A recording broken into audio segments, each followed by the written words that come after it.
So here's what I would say. Chain rule, which we talked about last time, can be used as a shortcut for implicit differentiation.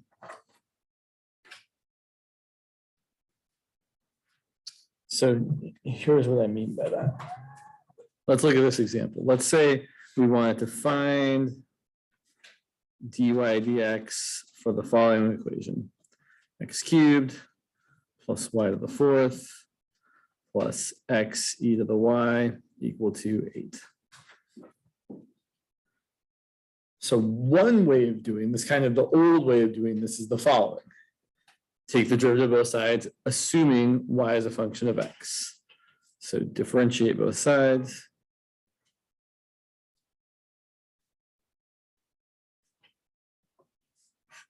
So we're going to get 3x squared. The derivative of y to the fourth, since we're assuming y is a function of x, is going to be 4y cubed times dy dx. Right, the derivative of stuff to the fourth is 4 times the stuff cubed times the derivative of my stuff. And then for x e to the y, we have to use the product rule. The derivative of x is 1 times e to the y plus x times the derivative of e to the y is e to the stuff times the derivative of the stuff,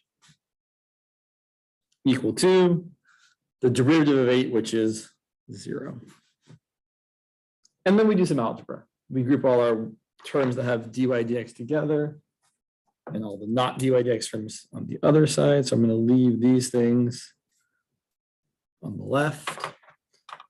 I might as well factor out. No, I'll just, so I've got 4y cubed times dy dx plus x e to the y times dy dx equal to negative 3x squared minus e to the y. And then we can factor out a dy dx. So we've got dy dx times 4x cubed plus x e to the y equal to negative 3x squared minus e to the y. And then we've got dy dx equal to, I was going to do one thing, so I just remembered. Sorry, imagine you might like to see my face. Here we go. And then we got dy dx equal to negative 3x squared minus e to the y over 4x cubed plus x e to the y. That's one way of doing it. That's kind of the old way of doing it. But there's kind of another way you can do this that's a little bit less effort, actually. So before we do it the second way, are there any questions about what I've done here? No, it's not too terrible. So now let's look at this a slightly different way. So what we're going to do is we're going to rewrite our equation that we're trying to differentiate so that everything is on one side. So we're going to say, let f as a function of x and y equal all of this, and we're going to subtract 8 over. So it's going to be 3x, sorry, I started taking the derivative already. It's going to be x cubed plus y to the fourth plus x e to the y minus 8. And that is equal to 0. So that's what we're going to do with this new function. And then here's what's going to happen. We're going to take the partial derivative with respect to x of both sides of this equation. I'm sorry, yeah, sure.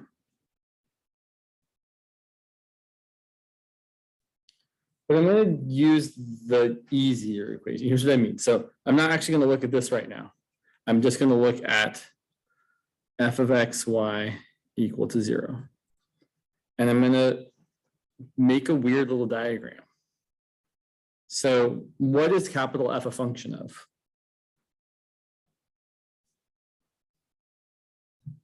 I know you guys know. Right.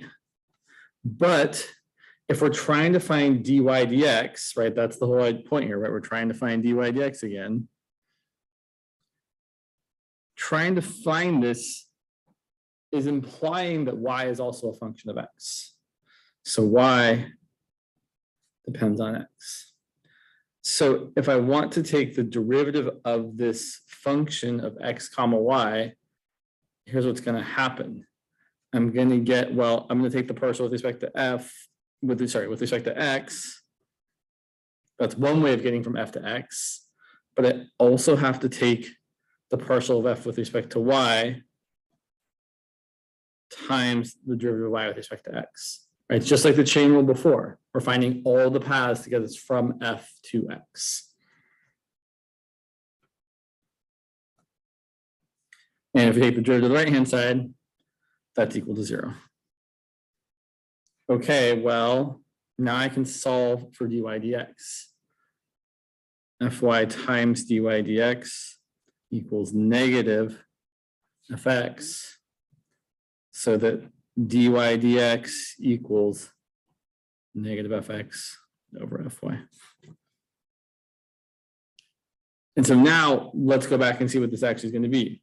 So looking at my original capital F, we're going to get that dy dx equals negative, let's see, so fx, I'm just differentiating this with respect to x. So I'm going to get 3x squared. Derivative of y to the fourth is 0. The derivative of x e to the y is 1 times e to the y. Over fy, derivative of y to the fourth is 4y cubed. Derivative of x e to the y is x e to the y.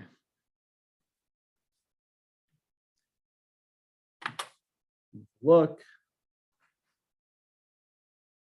see both of them for a second. They're the same. And here's the derivative one way, negative 3x squared minus e to the y over 4x cubed plus x e to the y. Here it is the other way. If we distribute the minus sign, it's negative 3x squared minus e to the y over 4y. Oh, I made a mistake. I did make a mistake. Sorry.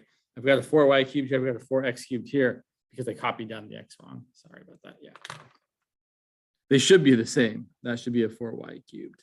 And that should be a 4y cubed. Sorry about that.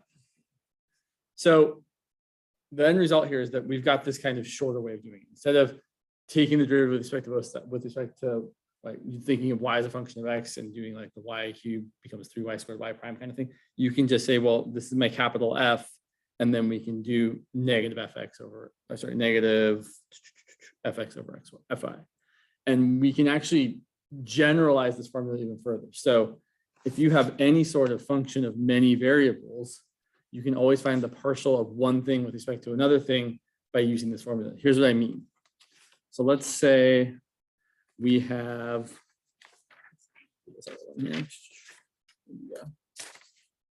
let's say we have the equation x squared plus y squared plus z squared equal to 3xyz. And I want to find del z del x. Well, the short answer to this is that the formula works the same way. It's going to be negative fx over fz. I know I'm jumping the gun here because I haven't written out what f is yet, but this is the idea. So our f of x, y, z is bring everything to one side. It doesn't matter which side. You can bring it all to the left, you can bring it all to the right. It's going to work out the same either way. If you bring everything to the left, it's x squared plus y squared plus z squared minus 3xyz equal to 0. And then it's not terrible. fx, well, I'm taking the partial with respect to x. I'm going to get 2x plus 0 minus 3yz. fz is going to be 0 plus 2z minus 3xy.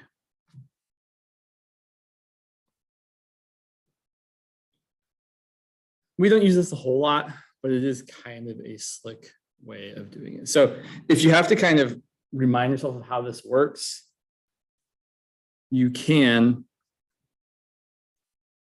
draw the little graph. So if I want to find del z del y, I could just know that it's going to be minus fy over fz. The way I always remember it is essentially the partial derivative variables flip. If I'm trying to find del z, del y, the y is on top, the z is on the bottom. But we could actually write it out, right? What we're really doing when we're finding del z, del y is we're thinking of z as a function of y, and f is a function of both z and y. It's also a function of x, but we don't really care about x in this context.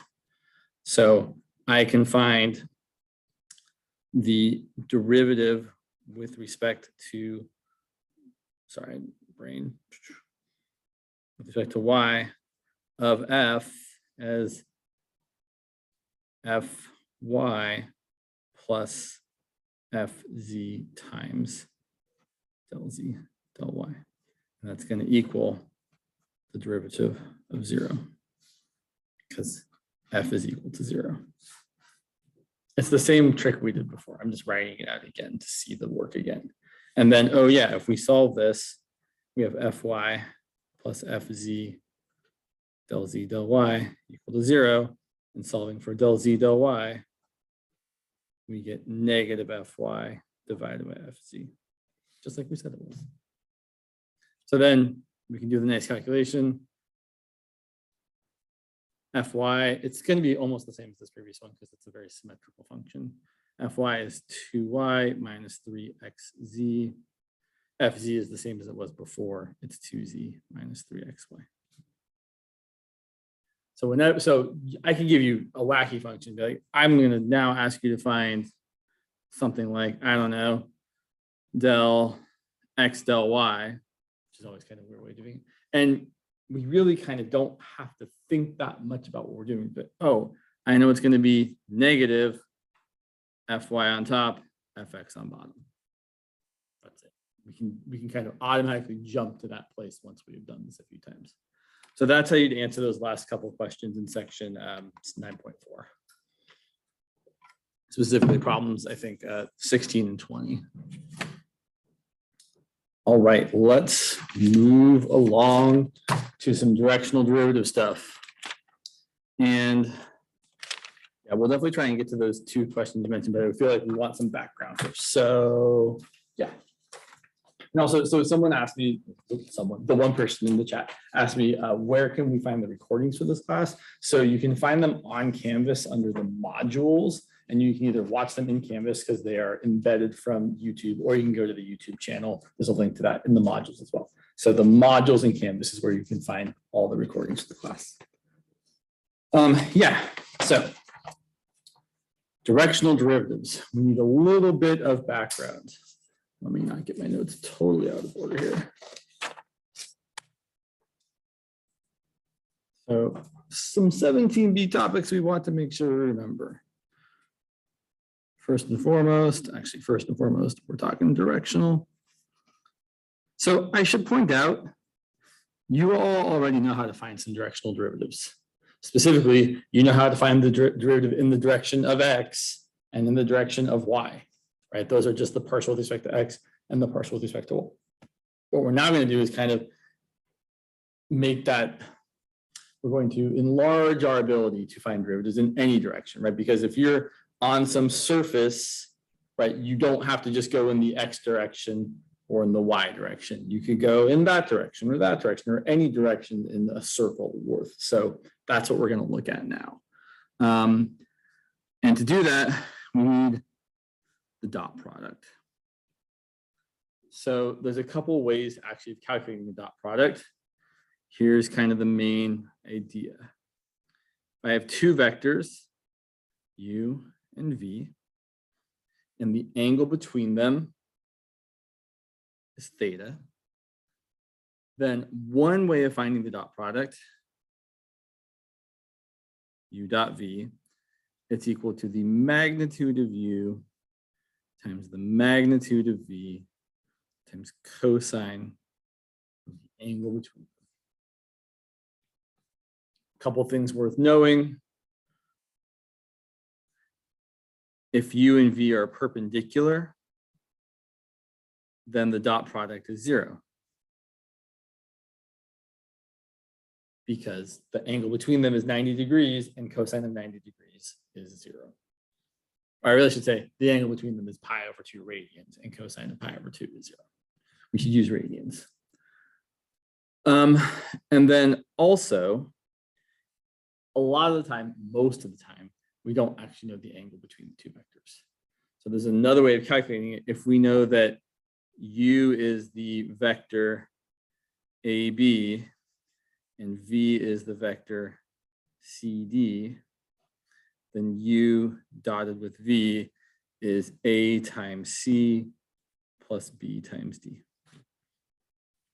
And this works for, typically in this class, we don't really deal with vectors in larger dimensions. Like we don't often use 3-dimensional or 4-dimensional or 5-dimensional vectors, but this idea is analogous to higher dimensions, meaning if you had 3-dimensional vectors, for example, if you had, say, x1 equal to ABC and x2 equal to DEF, then the dot product would be exactly what you think it is. It would be A times D plus B times E plus C times F. You're always just multiplying the corresponding components together and adding up the results. A few things that are noteworthy here. The dot product can be positive or negative. You can definitely get negative values. And really importantly, the dot product is a number. Right? So when you're finding a dot product, you're taking two vectors, right? Things pointing in different directions. You're dotting them together, and the result you're getting is not a vector. It's just a scalar or a real number. So it is a important distinction. Yeah. So for example, if our vector u was 1, 4, and our vector v is 5, 2, which we could totally draw. So here's the vector u going over 1 and up 4. And here is the vector v going over 5 and up 2. Then u dotted with v is going to be 1 times 5 plus 4 times 2, which is 13. This number probably doesn't have a whole lot of meaning at this point. It does have some meaning in other contexts, but it's not super important in this context. I should also mention that u dot v is the same as v dot u. It does not matter which order we dot them in, you're going to get the same result. Just like regular multiplication, right? Regular multiplication order doesn't matter, dot product order doesn't matter. Okay, here's where things get maybe a little bit out there. You might, you're certainly always welcome to write down everything I write down, but you might want to focus less on writing the next part down and just kind of seeing what's happening for a minute. And certainly I will post the notes, you can find them later, or you can take some time to write down, but I would encourage you to give this next part maybe all your full attention. So let's remind ourselves of how to find the parametric equation of a line. So imagine you have a line and it goes through these 2 points, point 1, 2, and the point 4, 7. And on this line, a particle is traveling.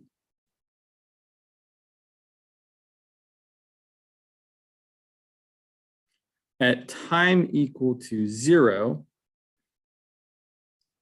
it's at 1, 2. And 1 second later, it's at the next point, 4, 7. And it's going to keep traveling in that direction on the line forever and ever and ever. How can I describe this line parametrically? Well, here's what we're going to do. We're going to say that the line is given by these two equations for x and y. I know the x coordinate is first 1 and then 4. I know the y coordinate is first 2 and then 7. So I'm going to do the following. My x coordinate is going to be, I'm going to start at 1 plus some multiple of t. So at t equals 0, I know I'm going to get 1, which is what I want. And at t equals 1, I want to get 4 for x. So what does this multiple need to be here? It needs to be 3. It needs to be the difference between 4 and 1. In a similar way, the y coordinate of the parametric equation, well, I'm starting at a y value of 2, and the next y value needs to be how much bigger? Right, so I need a 5 times t. These are my parametric equations, and then I should say t can be any value. So these equations, this fully describes the line parametrically.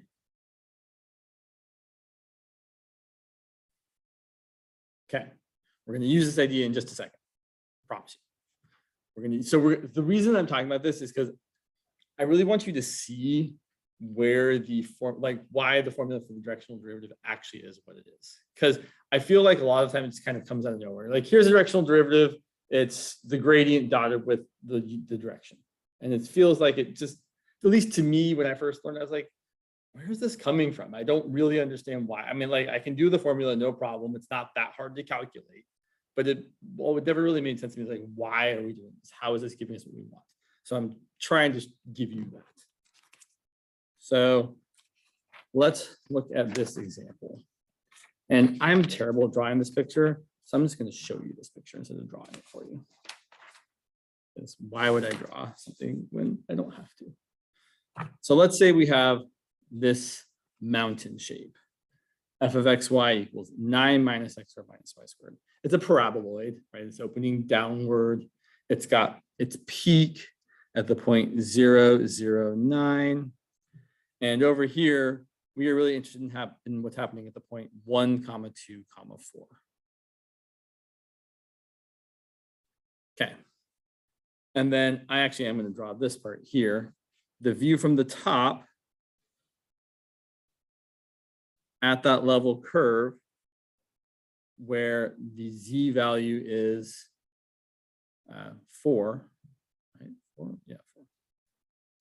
So we're over 1 up 2. Right, we're looking at that circle right there. We want to know, or we're going to look at what happens when we travel in this direction, the direction that's over 4/5 and up 3/5. So if you think about that, if you think about being on the surface here, we are definitely traveling this way, right? We're traveling outward away from the peak. Not exactly, like we're not exactly traveling just like in a straight line from the peak outward. It's kind of a little off from that, but that's what we're doing. We're definitely going down the mountain, not up. Okay, so I might bring that picture back, we'll see. So suppose we are at that point. 1, 2, 4 on the mountain. Or on the surface, if you want to be more mathy about it. And we want to move in the direction of the vector u equal to 4/5, 3/5. I should mention, people, myself included, often change the way they're writing their vectors. Sometimes I like to write them like this. Sometimes I like to write them as columns. It's kind of just one way. So people write them lots of different ways. We're going to parameterize this line. So this line, L, we're going to parameterize L. Parameterize. All right, so I know one point I definitely go through is the point which I've kind of covered up here. It's the point 1, 2. And then I'm going to write my equations as x of t equals 1 plus something, and y of t equals 2 plus something. And the something I need to add is essentially what's going to get me to my next point.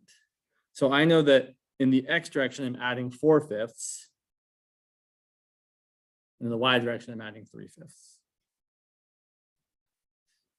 There's my parameterization. It works great.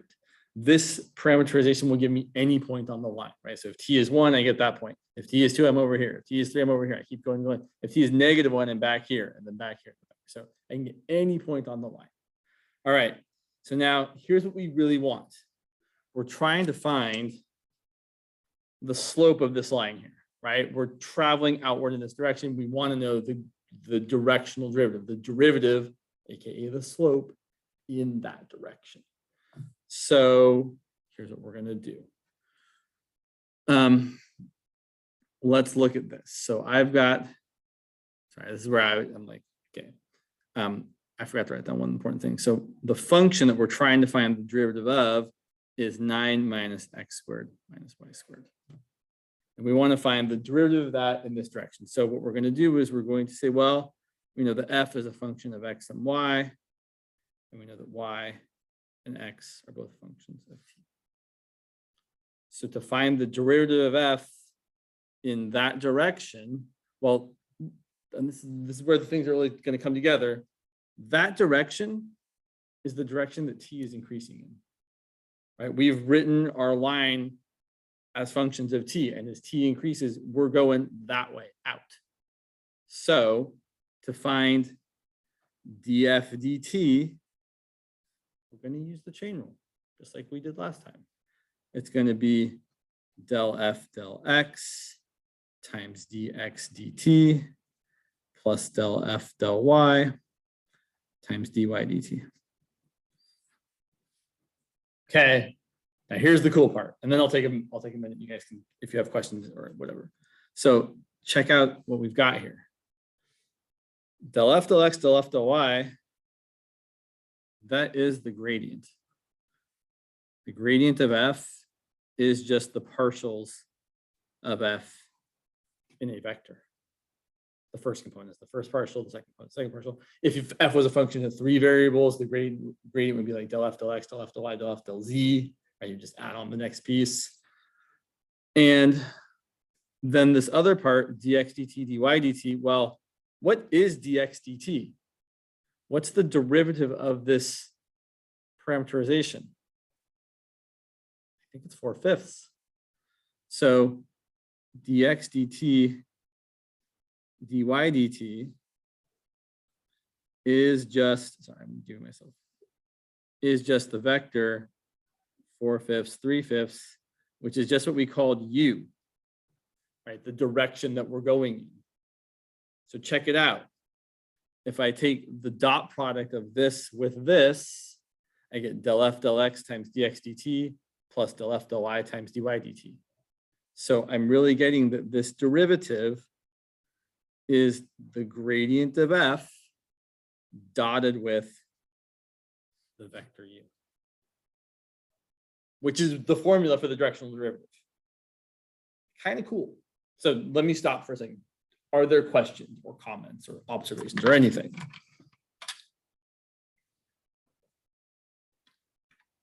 Okay. In case something comes up later. So for this particular problem, we can see that that's going to be, well, let's see.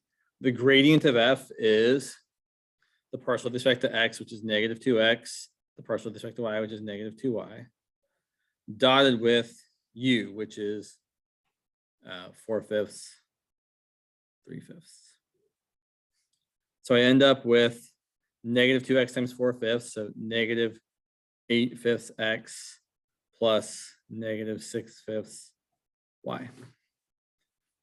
So that would be the gradient or I should say, that would be the directional derivative at any point in this direction. But I actually need to plug in the point I'm at.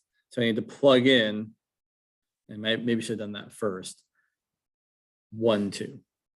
So my directional derivative at the point 1, 2 is -8/5 times 1 plus -6/5 times 2, which is going to be -20/5, which is -4. So what we're saying is at this point on the surface, if you travel outward in that direction, you're going to be going down the mountain at a slope of of 4, or really I mean a slope of -4, but you say, right, I'm going essentially for every unit outward I go 4 down, or over 1 down. All right.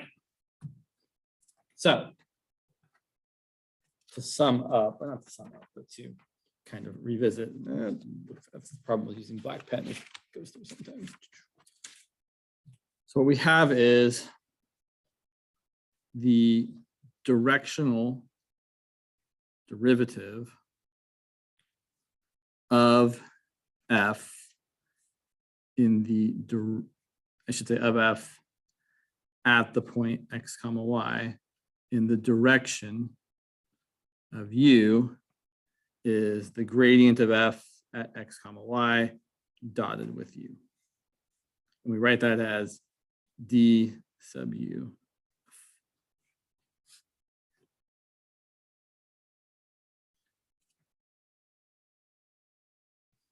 Yeah, okay.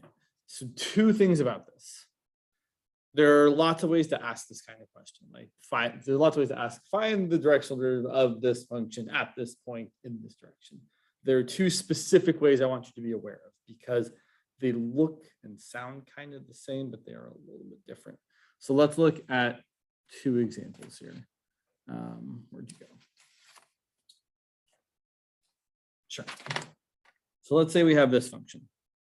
Let's say our function f of xy is equal to 5xy squared minus 4x squared y.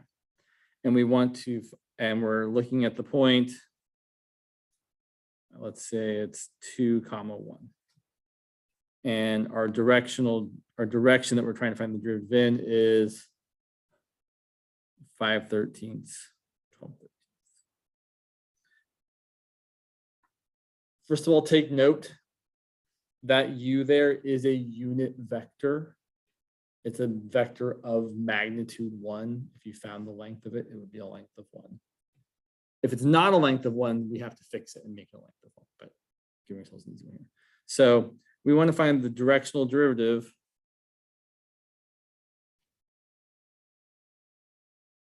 all right, well, that's not too terrible. It's going to be the gradient of f evaluated at 2, 1 dotted with the vector u.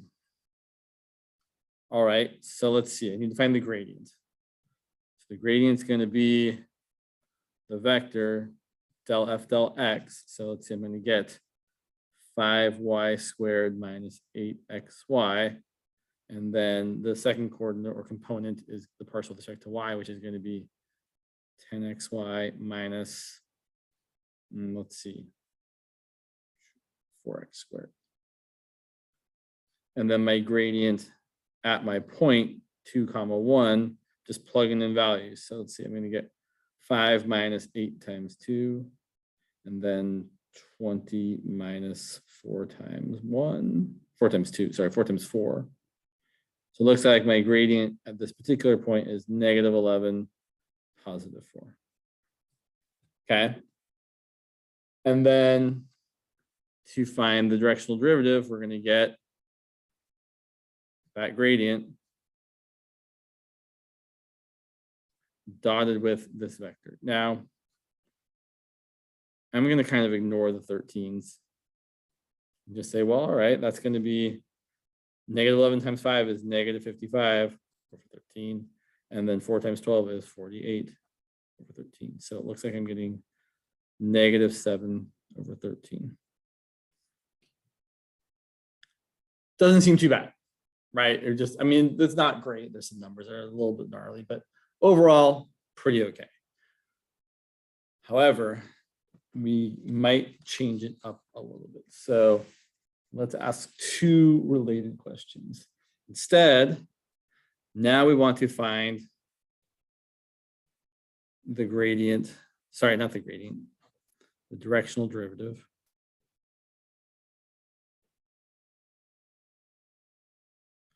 in the direction of, let's make it interesting, of V equal to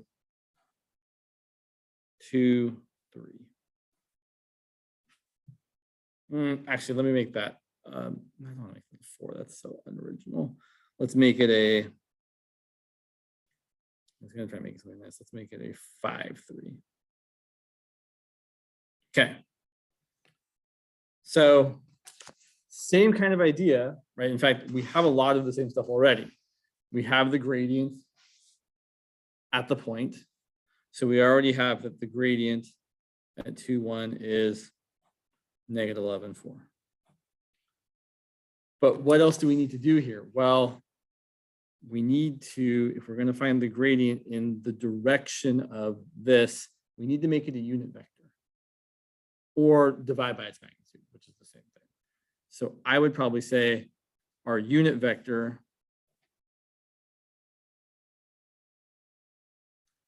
in the same direction as V is U equal to V divided by the magnitude of V. That's how you turn any vector into a unit vector in the same direction. You just divide by its own magnitude.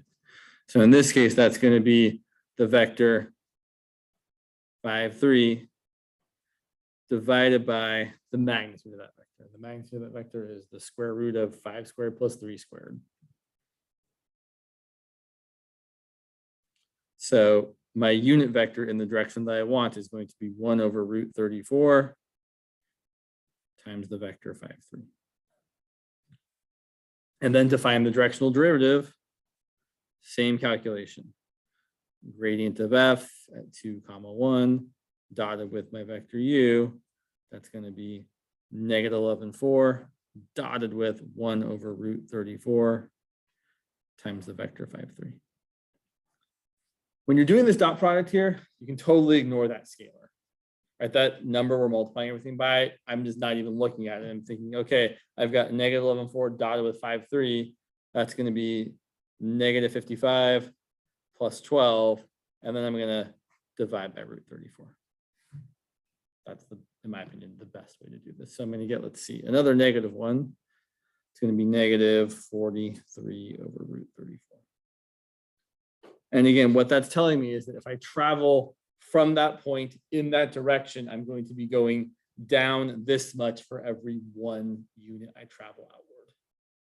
Just like slope tells you, you're going up this much y for every 1x you go over. Okay, here's the thing I wanted to kind of specify that's a little bit different. I'm going to ask what might seem like the same question, but it's going to be a little different. So instead now, we're going to ask, and then we'll get to those questions you were asking about. I want to now find the directional derivative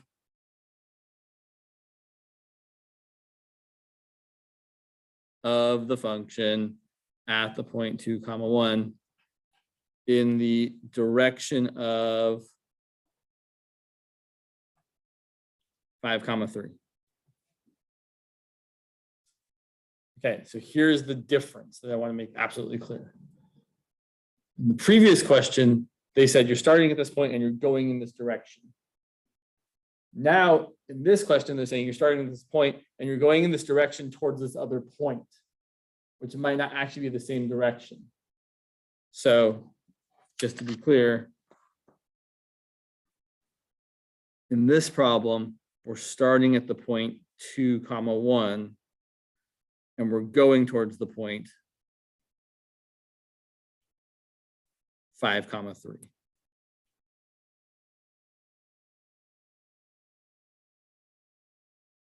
Whereas in the previous problem,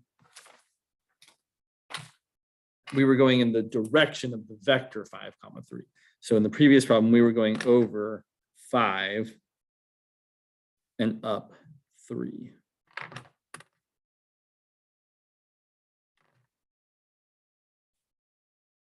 Which of course is going to be just close enough to looking the same that it's going to be a giant pain in the butt.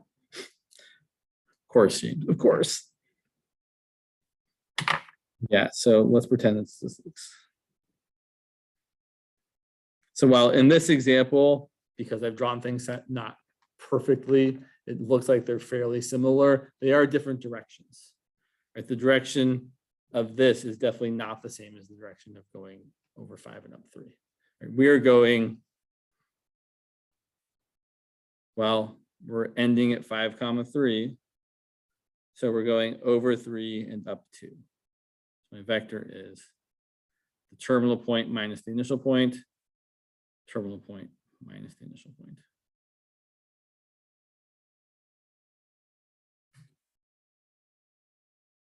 Which is not the same direction. I just want to be super clear, right? Over 3 and up 2 is not the same as over 5 and up 3, although they have a similar-ish ratio. So I can see why they look like they're kind of the same direction. I should have picked a different point, but oh well. All right, so in this case, now our unit vector is 1 over the square root of 9 plus 4 times 3, 2.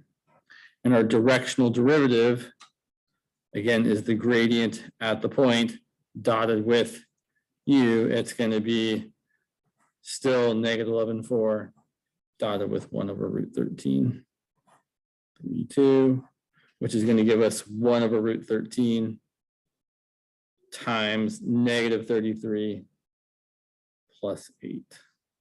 So negative 25 over root 13. You might start to get the idea from all the examples I've done that the directional derivative is always negative. It's not. It's definitely going to be positive. I just happen to be picking examples where things turn out to be negative. So just to reiterate, if you're going in the direction of a point, you have to find the vector that goes from your starting point to your ending point.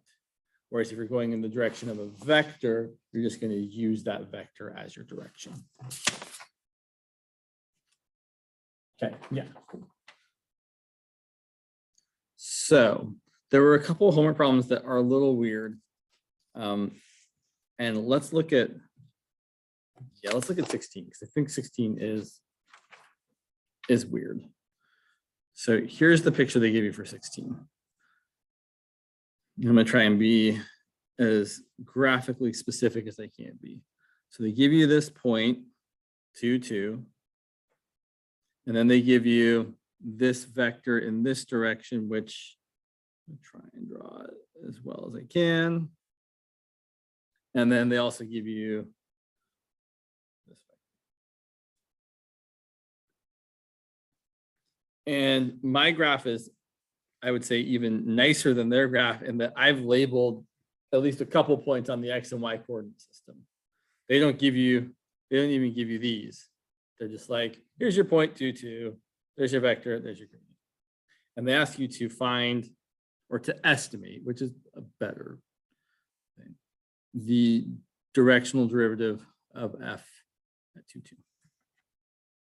So this is definitely where we do need the other version of the dot product, right? Instead of saying that the directional derivative of f at 2, 2 is the gradient of f at 2, 2.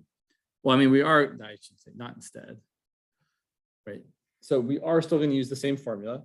It's the gradient dotted with the direction vector. But now we don't have the components. You could, if you wanted to, in one way you could try to do this, which I hadn't thought of until just now, is you could try to say what the components of each vector are. You could try and get an estimate of what that is and an estimate of what that is in a similar way here. I don't think that's a good plan, but it's a plausible plan. It's not terrible. It's just not the way it's just not what I think they really want us to do, but it would work. But what I think they want us to do is to go to the other version of the dot product, which is that it's the absolute value of your first vector, the magnitude of your first vector times the magnitude of your second vector times cosine of the angle between them. Okay, this is Co-17C. Were you looking for Co-21C?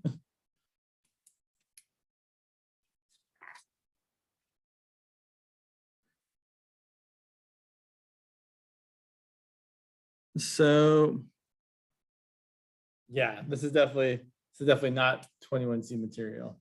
You're certainly welcome to come to my Co-17C class. It meets Tuesday, Thursday from 1:40 to 3. And you're welcome to come via Zoom or in person if you want. So here, I'm pretty sure the vector U is supposed to have a length of 1. Or that's definitely what it looks like to me in the book.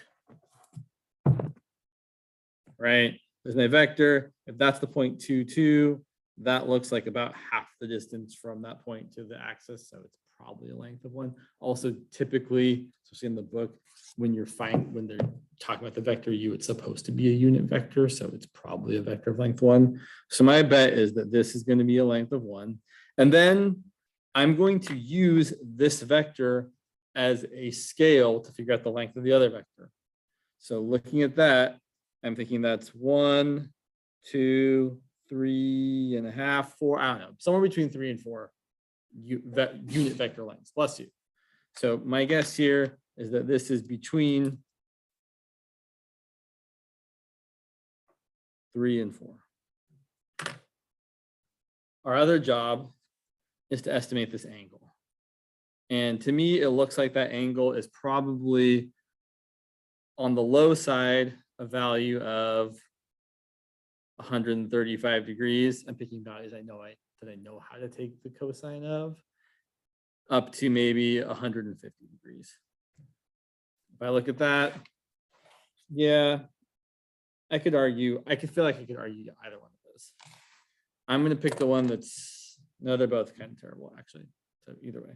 So I would say that this directional derivative at 2, 2 is approximately 3.5 is what I'm going to go with, times cosine of 135 degrees. Cosine of 135 is negative root 2 over 2. And so I end up getting 7 over 2 times negative root 2 over 2, which is negative 7 root 2 over 4. And then I would probably actually get out a calculator.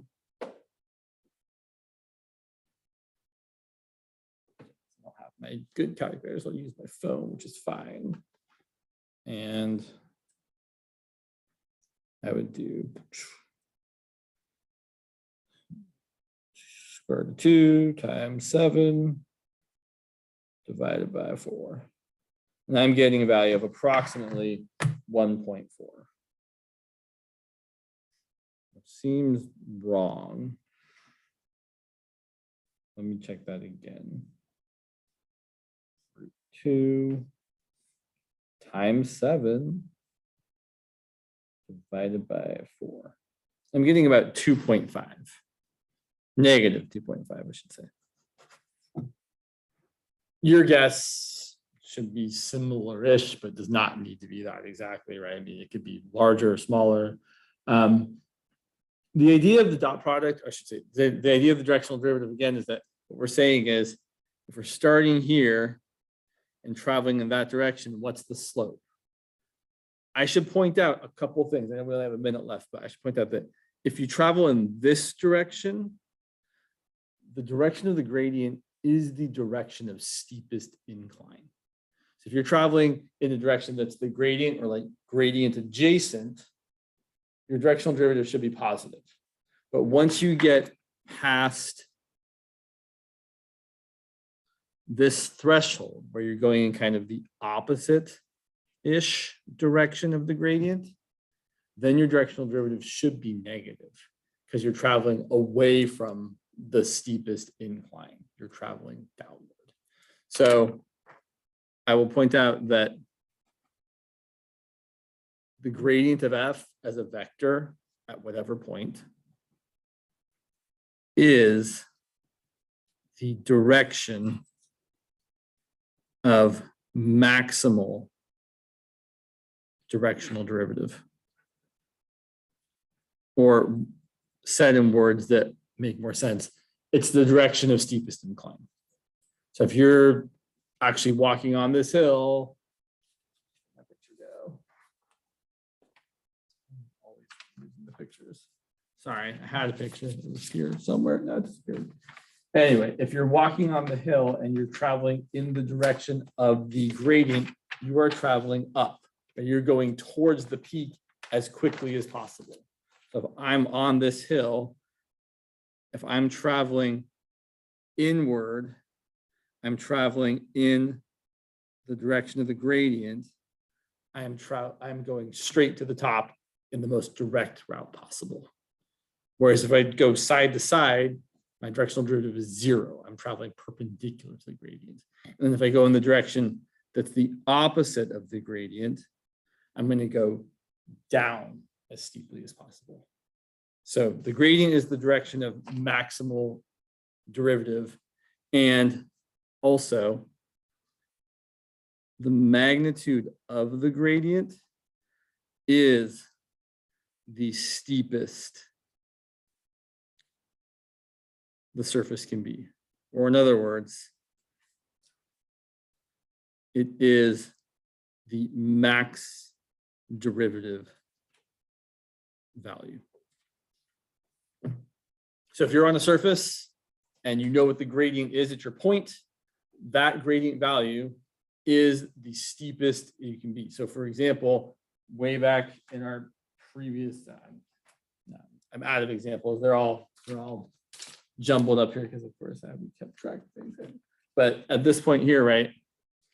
At this point here, our gradient was, I don't remember what our gradient was. Our gradient was negative 2x times 1 is -2, -4. Our gradient was this, and the magnitude of the gradient is the square root of 2 squared plus 4 squared. So that value there, the square root of 20, is the maximal derivative. It is the steepest slope you can have traveling from that point. Okay, I should let you go. It's definitely time to go. Sorry.